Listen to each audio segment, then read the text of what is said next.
Welcome back to another video, Jets fans. In this video, we're going to be talking about what the New York Jets should be doing with the number 7 overall pick in the draft.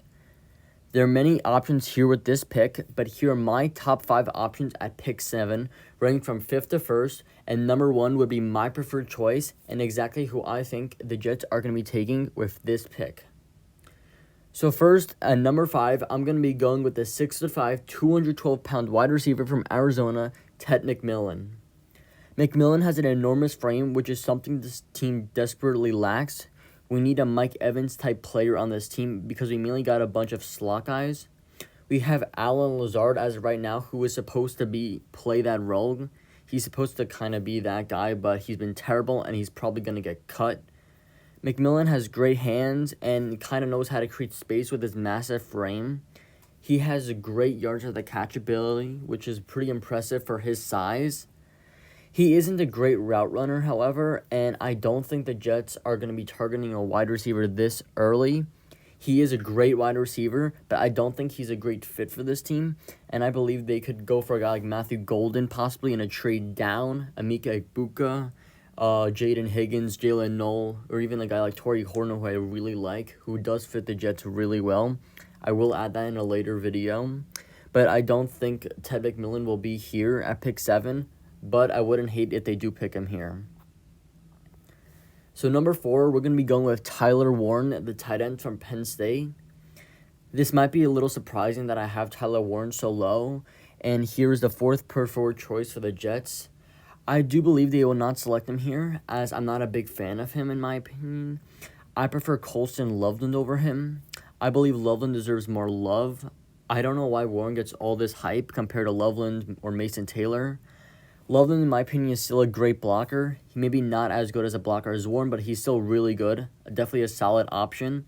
He's a much better route runner, getting open, and he's a much better fit too. Just because I feel like everyone has Warren higher, I'm going with him here, but I still believe Loveland's better than Warren and is a better prospect than him. I have Loveland as like a top 15-ish player, and Warren would be lower end of the first rounds, maybe like 20-ish. But anyways, he's very effective when it's like a contested catch, Warren, which is something this team does need as a true tight end as well. Usually for a tight end, it's like a 50-50 or anybody, but for him, it's like an 80-20. Very solid hands, and he's something this team needs. And just like McMillan, though, he's not a great route runner and has a harder time getting open. But that is where his frame and viciousness comes in, and is why I have him as my 4th preferred option.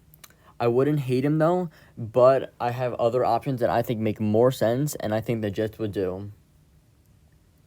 At number 3, we're going to be going with Mason Graham, defensive lineman from Michigan. This makes a ton of sense for the Jets, as we desperately need defensive line help. Defensive in general, to be honest. Graham plays with that ferociousness and power, something this team lacks, and especially next to Q.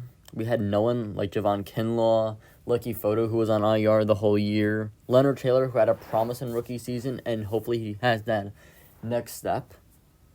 But Graham is honestly a very solid option here for this team. He's a very disciplined player. He's rarely flagged. Honestly, never, to be honest. Not much explaining to doing that from previous seasons from the D-line in general or defense in general. He's very quick, twitchy, and snappy hit for his size. He has solid vision as well and can make plays in open space. Versatile. Only thing this team needs more is a run stopper next to the Q.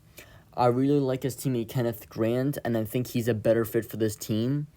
Both are really great players, though. Not to mention, though, this class is really stacked on the D-line, especially tackle, and we can prioritize another need in this round, and we can land a stud defensive tackle in the later rounds, like 4 through 7, or anywhere, honestly. I just think Kenneth Grant would be a better fit than Mason Graham, but if Mason Graham was here at pick 7, I think that would be an amazing choice, and definitely a smart choice, too. For my 2nd preferred choice at pick 7, we're going to be going with Mike Green, the edge from Marshall. This pick makes so much sense for the Jets. We desperately need edge help, as we have Will McDonald, who had a great breakout year for the Jets, getting 10.5 sacks. He could use some work, though, on run stopping, though. We have Jermaine Johnson coming off a torn Achilles, and we don't know how much he'll play this year. We don't know how he'll play this year, and he'll probably be on like a snap count in the beginning of the year. We have Michael Clemens, who's not very good, most likely going to get cut. And then we have McGregor and Eric Watts, who has some potential, but probably won't do much. So we definitely need an edge help badly. An edge is probably a bigger need than most people realize, and honestly would be a much smarter pick for the Jets to make here than tight end or wide receiver. I think this would be my second preferred choice here. Mike Green is a great edge and deserves a lot more hype than he gets.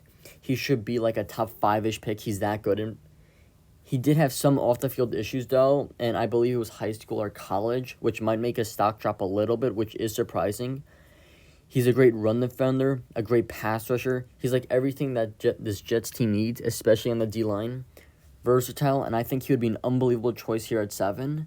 It would probably be my preferred choice here unless they could trade down and get more draft picks and could probably land him in the 13 to 15-ish range. I think that would be an absolute steal there, considering we had other draft capital and can land a stud edge like Mike Green there. But if they would take an edge at 7, I think Mike Green makes the most.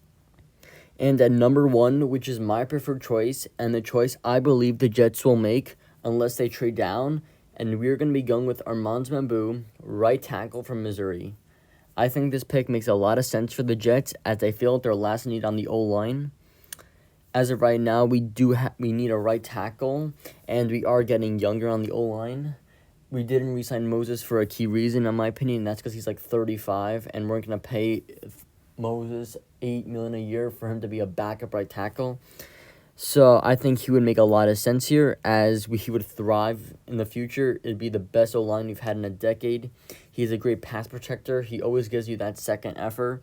He's an absolute unit on the trenches, versatile, a great player.